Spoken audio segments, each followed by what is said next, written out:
Speech Sounds by Octavia Butler.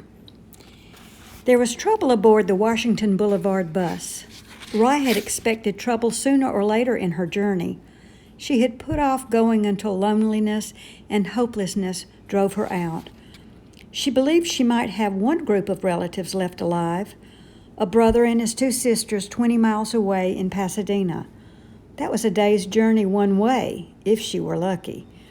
The unexpected arrival of the bus as she left her Virginia road home had seemed to be a piece of luck, until the trouble began. Two young men were involved in a disagreement of some kind, or more likely a misunderstanding. They stood in the aisle grunting and gesturing at each other, each in his own uncertain T-stance, as the bus lurched over the potholes. The driver seemed to be putting some effort into keeping them off balance. Still, their gestures stopped just short of contact, mock punches, hand games of intimidation to replace lost curses. People watched the pair, then looked at one another and made small, anxious sounds. Two children whimpered. Rye sat a few feet behind the disputants and across from the back door.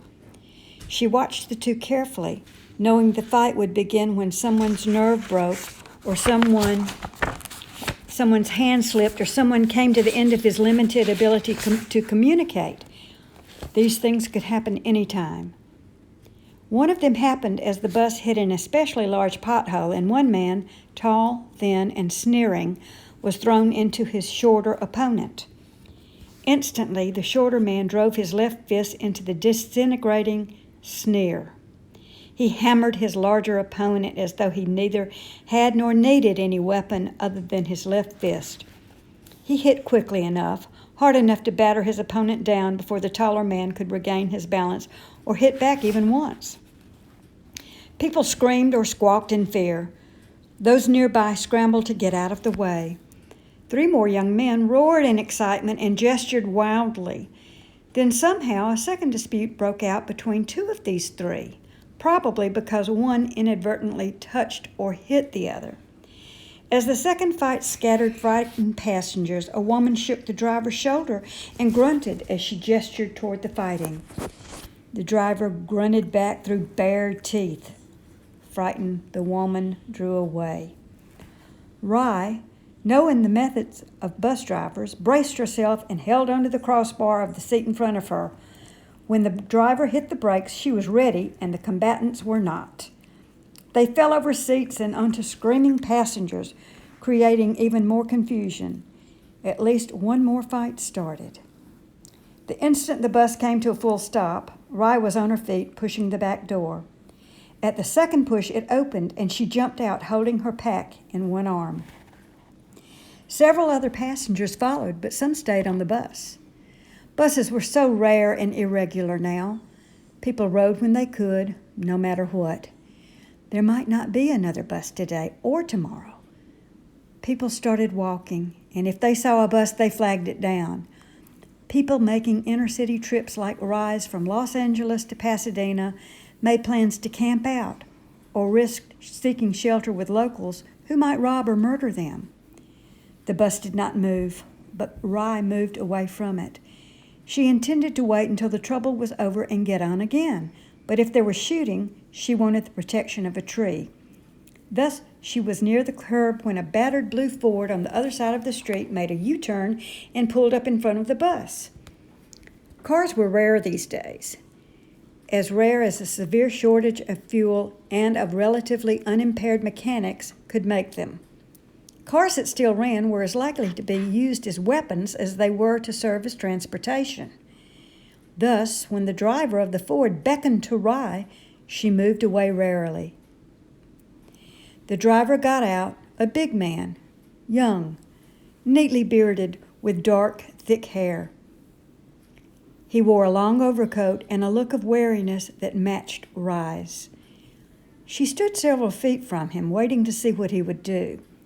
He looked at the bus, now rocking with the combatant side, then at the small cluster of passengers who had gotten off. Finally, he looked at Rye again.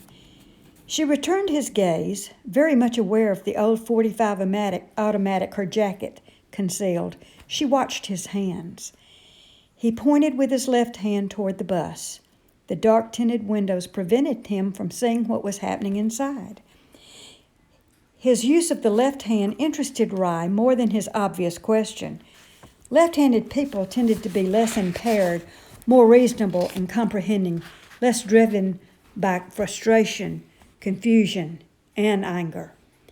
She imitated his gesture, pointing toward the bus with her own left hand, then punching the air with both fists. The man took off his coat, revealing a Los Angeles Police Department uniform complete with baton and service revolver. Rye took another step back from him. There was no more LAPD, no more any large organization, governmental or private. There were neighborhood patrols and armed individuals. That was all. The man took something from his coat pocket, then threw the coat into the car. Then he gestured Rye back toward the rear of the bus. He had something made of plastic in his hand. Rye did not understand what he wanted until he went to the rear of the bus and beckoned her to stand there. She obeyed mainly out of curiosity. Cop or not, maybe he could do something to stop the stupid fighting. He walked around the front of the bus to the street side where the driver's window was open. There, she thought she saw him throw something into the bus. She was still trying to peer through the tinted glass when people began stumbling out the rear door, choking and weeping. Gas. Rye caught an old woman who would have fallen, lifted two children down when they were in danger of being knocked down and trampled. She could see the bearded man helping people at the front door. She caught a thin old man shoved out by one of the combatants. Staggered by the old man's weight, she was barely able to get out of the way as the last of the young men pushed his way out. This one, bleeding from nose and mouth, stumbled into another, and they grappled blindly, still sobbing from the gas. The bearded man helped the bus driver out through the front door, though the driver did not seem to appreciate his help. For a moment, Rye thought there would be another fight. The bearded man stepped back and watched the driver gesture threateningly, watched him shout in wordless anger. The bearded man stood still, made no sound, refused to respond to clearly obscene gestures. The least impaired people tended to do this, stand back unless they were physically threatened and let those with less control scream and jump around.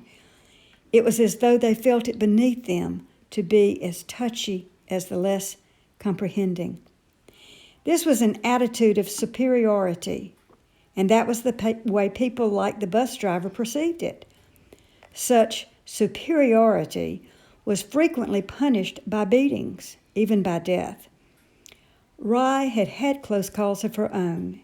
As a result, she never went unarmed. And in this world where the only likely common language was body language, being armed was often enough. She had rarely had to draw her gun or even display it. The bearded man's revolver was on constant display. Apparently, that was enough for the bus driver. The driver spat in disgust, glared at the bearded man for a moment longer, then strode back to his gas-filled bus. He stared at it for a moment, clearly wanting to get in, but the gas was still too strong.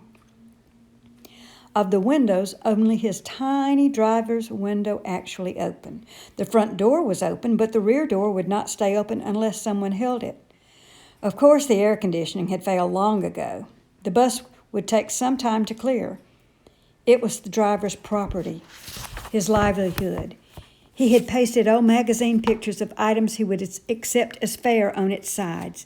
Then he would use what he collected to feed his family or to trade. If his bus did not run, he did not eat. On the other hand, if the inside of his bus was torn apart by senseless fighting, he would not eat very well either. He was apparently unable to perceive this. All he could see was that it would be some time before he could use his bus again. He shook his fist at the bearded man and shouted. There seemed to be words in his shout, but Rye could not understand them. She did not know whether this was his fault or hers. She had heard so little coherent human speech for the past 3 years, she was no longer certain how well she recognized it, no longer certain of the degree of her own impairment. The bearded man sighed. He glanced toward his car, then beckoned to Rye. He was ready to leave, but he wanted something from her first. No, he wanted her to leave with him.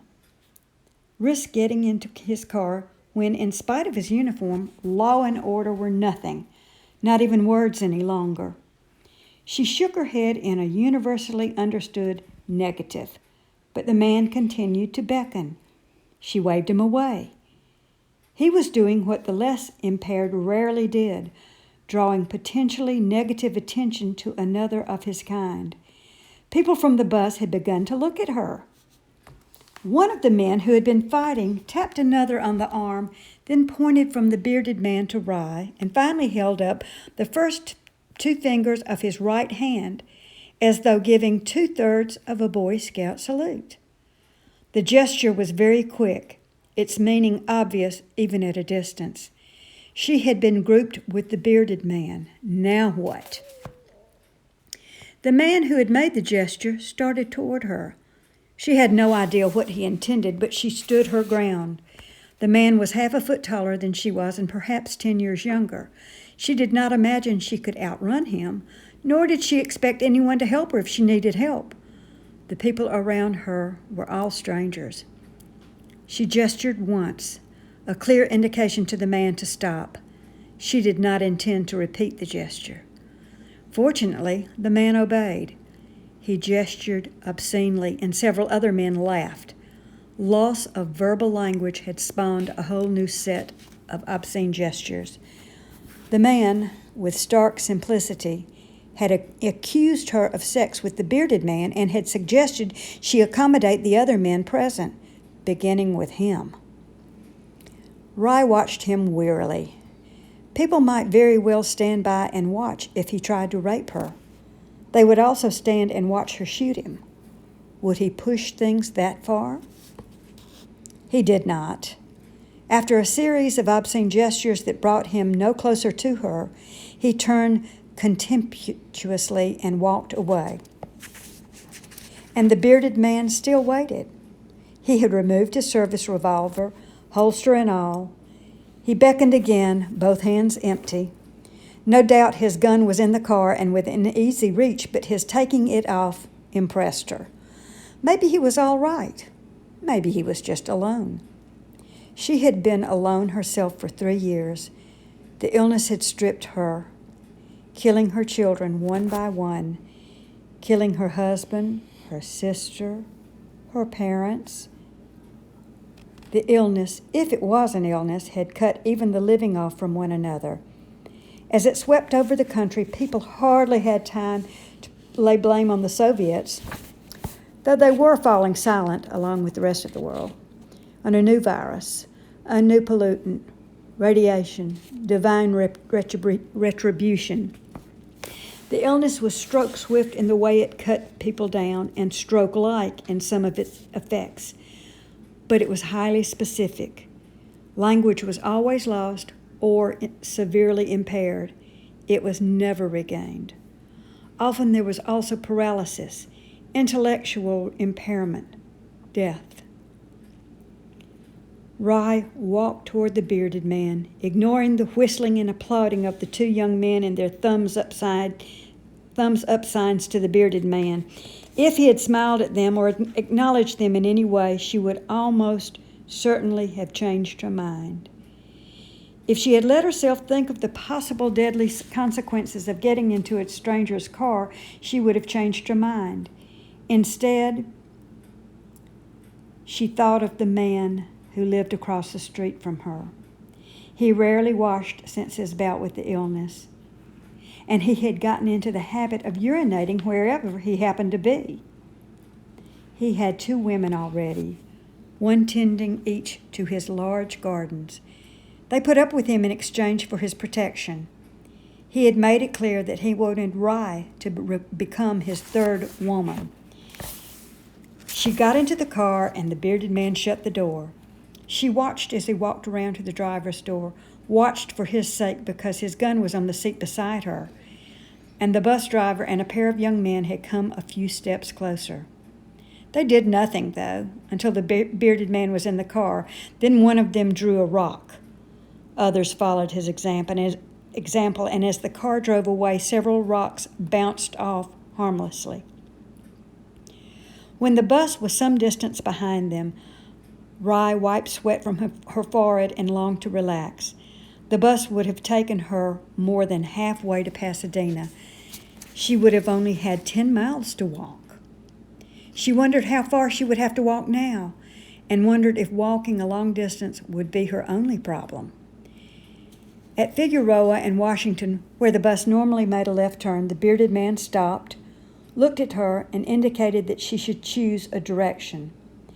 When she directed him left, and he actually turned left, she began to relax. If he was willing to go where she directed, perhaps he was safe. As they passed blocks of burned, abandoned buildings, empty lots, and wrecked or stripped cars, he slipped a gold chain over his head and handed it to her. The pendant attached to it was a smooth, glassy, black rock. Obsidian. His name might be Rock or Peter or Black, but she decided to think of him as Obsidian. Even her sometimes useless memory would retain a name like Obsidian. She handed him her own name symbol, a pin in the shape of a large golden stalk of wheat. She had bought it long before the illness and the silence began. Now she wore it, thinking it was as close as she was likely to come to Rye. People like Obsidian, who had not known her before, probably thought of her as wheat. Not that it mattered. She would never hear her name spoken again.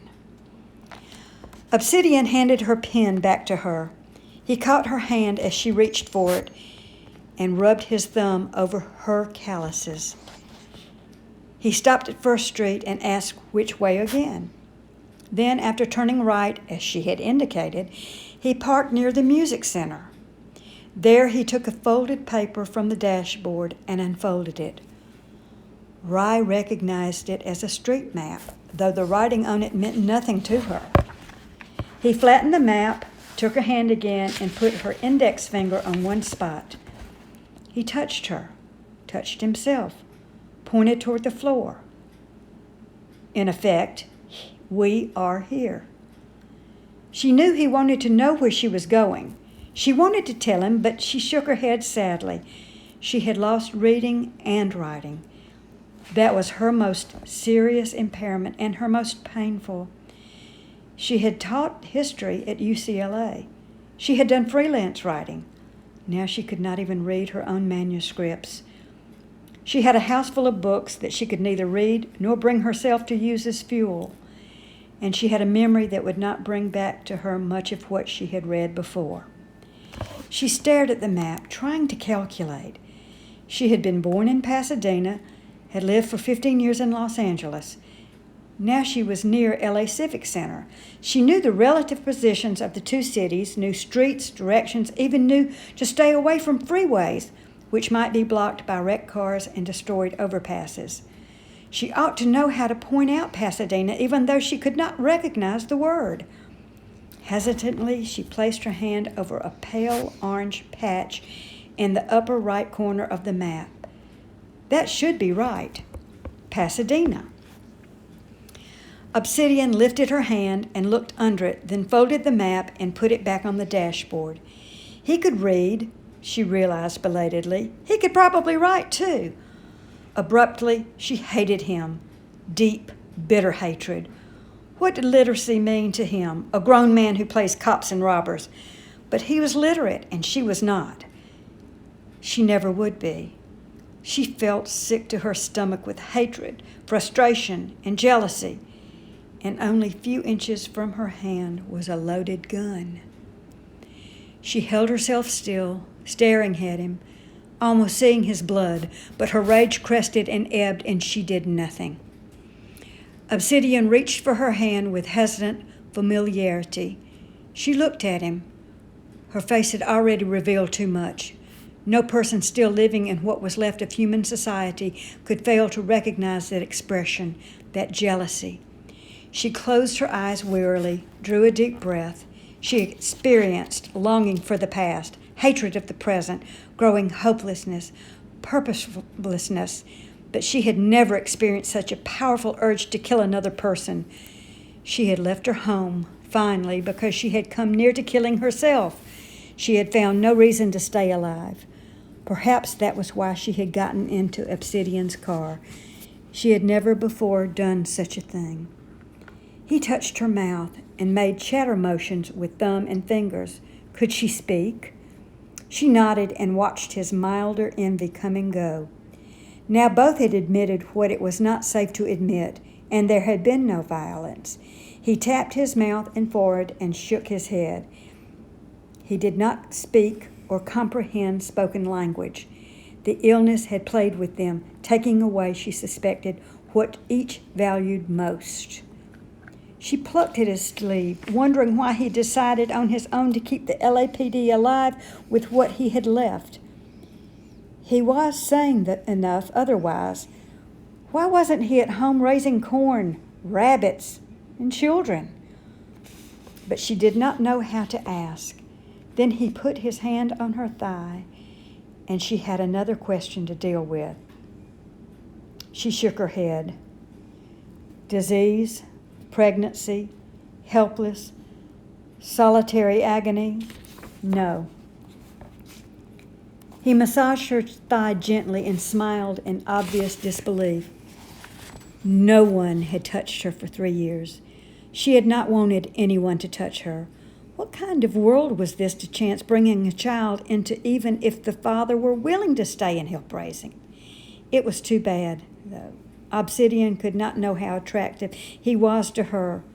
Young, probably younger than she was, clean, asking for what he wanted rather than demanding it, but none of that mattered. What were a few moments of pleasure measured against a lifetime of consequences? He pulled her closer to him, and for a moment she let herself enjoy the closeness. He smelled good, male and good. She pulled away reluctantly. He sighed, reached toward the glove compartment. She stiffened, not knowing what to expect, but all he took out was a small box. The writing on it meant nothing to her. She did not understand until he broke the seal, opened the box, and took out a condom. He looked at her, and she first looked away in surprise, and then she giggled. She could not remember when she had last giggled. He grinned, gestured toward the back seat, and she laughed aloud. Even in her teens, she had disliked back seats of cars, but she looked around at the empty streets and ruined buildings. Then she got out and into the back seat. He let her put the condom on him, then seemed surprised at her eagerness. Some time later, they sat together, covered by his coat, unwilling to become clothed near strangers again just yet. He made the rock the baby gestures and looked questioningly at her. She swallowed, shook her head. She did not know how to tell him her children were dead. He took her hand and drew a cross in it with his index finger, then made his baby rocking gesture again. She nodded, held up 3 fingers, then turned away, trying to shut out a sudden flood of memories. She had told herself that the children growing up now were to be pitied. They would run through the downtown canyons with no memory of what the buildings had been or even how they had come to be. Today's children gathered books as well as wood to be burned as fuel. They ran through the streets chasing one another and hooting like chimpanzees. They had no future. They were now all they would ever be. He put his hand on her shoulder, and she turned suddenly, fumbling for his small box, then urging him to make love to her again. He could give her forgetfulness and pleasure. Until now, nothing had been able to do that. Until now, every day had brought her closer to the time when she would do what she had left home to avoid doing, putting her gun in her mouth and pulling the trigger. She asked Obsidian if he would come home with her, stay with her. He looked surprised and pleased once he understood, but he did not answer at once. Finally, he shook his head as she had feared he might. He was probably having too much fun playing cops and robbers and picking up women. She dressed in silent disappointment, unable to feel any anger toward him. Perhaps he already had a wife and a home. That was likely. The illness had been harder on men than on women, had killed more men, had left male survivors more severely impaired. Men like Obsidian were rare. Women either settled for less or stayed home. If they found an Obsidian, they did what they could to keep him. Rye suspected he had someone younger, prettier, keeping him. He touched her while she was strapping her gun on and asked with a complicated series of gestures whether it was loaded. She nodded grimly. He patted her arm. She asked once more if he would come home with her, this time using a different series of gestures. He had seemed hesitant. Perhaps he could be courted. He got out and into the front seat without responding. She took her place in front again, watching him. Now he plucked at his uniform and looked at her. She thought she was being asked something, but did not know what it was. He took off his badge, tapped it with one finger, then tapped his chest. Of course. She took the badge from his hand and pinned her wheat stalk to it. If playing cops and robbers was his only insanity, let him play. She would take him, uniform and all. It occurred to him that she might eventually lose him to someone he would meet as he had met her. But she would have him for a while. He took the street map down again, tapped it, pointed vaguely northeast toward Pasadena, then looked at her. She shrugged, tapped his shoulder, then her own, and held up her index and second fingers tight together just to be sure. He grasped the two fingers and nodded. He was with her. She took the map from him and threw it onto the dashboard. She pointed back southwest, back toward home. Now she didn't have to go to Pasadena. Now she could go on having a brother there and two nephews, 3 right-handed males. Now she didn't have to find out for certain whether she was alone as she feared. Now she was not alone. Obsidian took Hill Street south, then Washington west, and she leaned back wondering what it would be like to have someone again. With what she had scavenged, with what she had observed, and what she grew, there was easily enough food for them. There was certain room enough in a 4-bedroom house. He could move his possessions in. Best of all, the animal across the street would pull back and possibly not force her to kill him. Obsidian had drawn her closer to him, and she had put her head on his shoulder when suddenly he braked hard, almost throwing her off the seat. Out of the corner of her eye, she saw that someone had run across the street in front of the car. One car on the street, and someone had to run in front of it. Straightening up, Rye saw that the runner was a woman, fleeing from an old frame house to a boarded-up storefront. She ran silently, but the man who followed her a moment later shouted what sounded like garbled words as he ran. He had something in his hand. Not a gun, a knife perhaps. The woman tried a door, found it locked, looked around desperately, finally snatched up a fragment of glass broken from the storefront window. With this, she turned to face her pursuer. Rye thought she would be more likely to cut her own hand than to hurt anyone else with the glass. Obsidian jumped from the car shouting. It was the first time Rye had heard his voice, deep and hoarse from disuse. He made the same sound over and over the way some speechless people did. No, no, no. Rye got out of the car as Obsidian ran toward the couple. He had drawn his gun. Fearful, she drew her own and released the safety. She looked around to see who else might be attracted to the scene. She saw the man glance at Obsidian, then suddenly lunge at the woman. The woman grabbed his face with her glass, but he caught her arm and managed to stab her twice before Obsidian shot him. The man doubled, then toppled, clutching his abdomen. Obsidian shouted, then gestured Rye over to help the woman. Rye moved to the woman's side, remembering that she had little more than bandages and antiseptic in her pack, but the woman was beyond help. She had been stabbed with a long, slender boning knife. She touched Obsidian to let him know the woman was dead. He had bent to check the wounded man who lay still and also seemed dead. But as Obsidian looked around to see what Rye wanted, the man opened his eyes. Face contorted, he seized Obsidian's just holstered revolver and fired. The bullet caught Obsidian in the temple and he collapsed. It happened just that simply, just that fast. An instant later, Rye shot the wounded man as he was turning the gun on her. And Rye was alone with 3 corpses. She knelt beside Obsidian, dry-eyed, frowning, trying to understand why everything had suddenly changed. Obsidian was gone. He had died and left her, like everyone else. 2 very small children came out of the house from which the man and woman had run, a boy and girl, perhaps 3 years old. Holding hands, they crossed the street toward Rye. They stared at her, then edged past her and went to the dead woman. The girl shook the woman's arm as if trying to wake her. This was too much. Rye got up, feeling sick to her stomach with grief and anger. If the children began to cry, she thought she would vomit. They were on their own, those 2 kids. They were old enough to scavenge. She did not need any more grief. She did not need a stranger's children who would grow up to be hairless chimps.